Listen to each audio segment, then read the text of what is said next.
Gordon the big engine and Thomas the tank engine puffed buffer to buffer back home.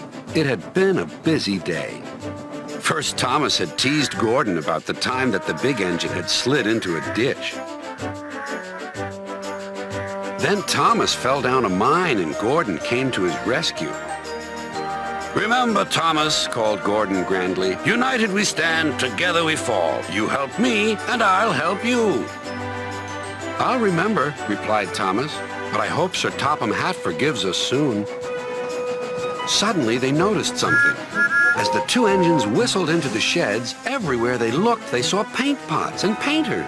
"Bust my buffers," said Thomas. "What's happening?" "Shh," whispered Percy. "Sir Topham Hatt's going to tell us now. Ladies and gentlemen and engines, I am honored to inform you that Her Majesty the Queen herself is coming here to visit us. Now, on with the preparations." The engines wondered who would pull the royal train. "I'm too old to pull important trains," said Edward. "I'm in disgrace," sighed Gordon. "He'll choose me, of course," boasted James. "You," snorted Henry, "you can't climb hills." "He will ask me to pull the train, and I'll have a new coat of paint." Then the rain came. Henry's driver and fireman covered up their cab to keep dry.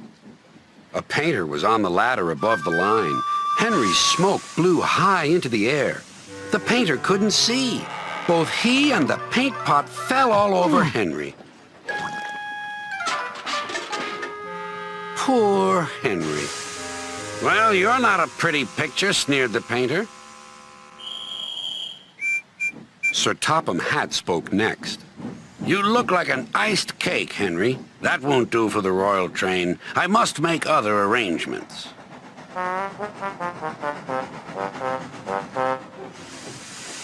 Gordon and Thomas were waiting for him.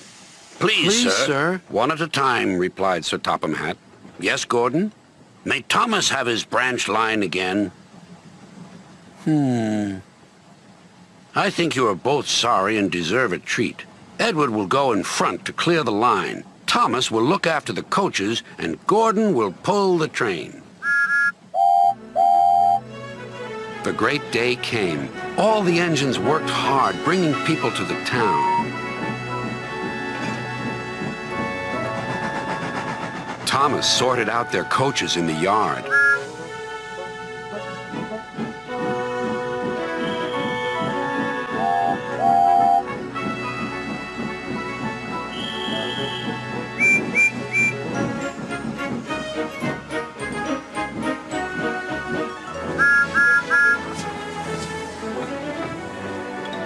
Edward steamed in.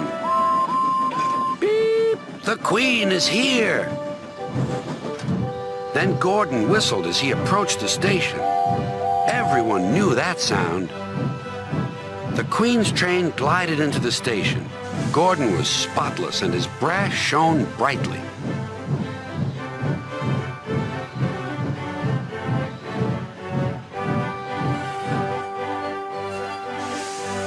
Sir Topham Hatt stood to attention. "Welcome, ma'am."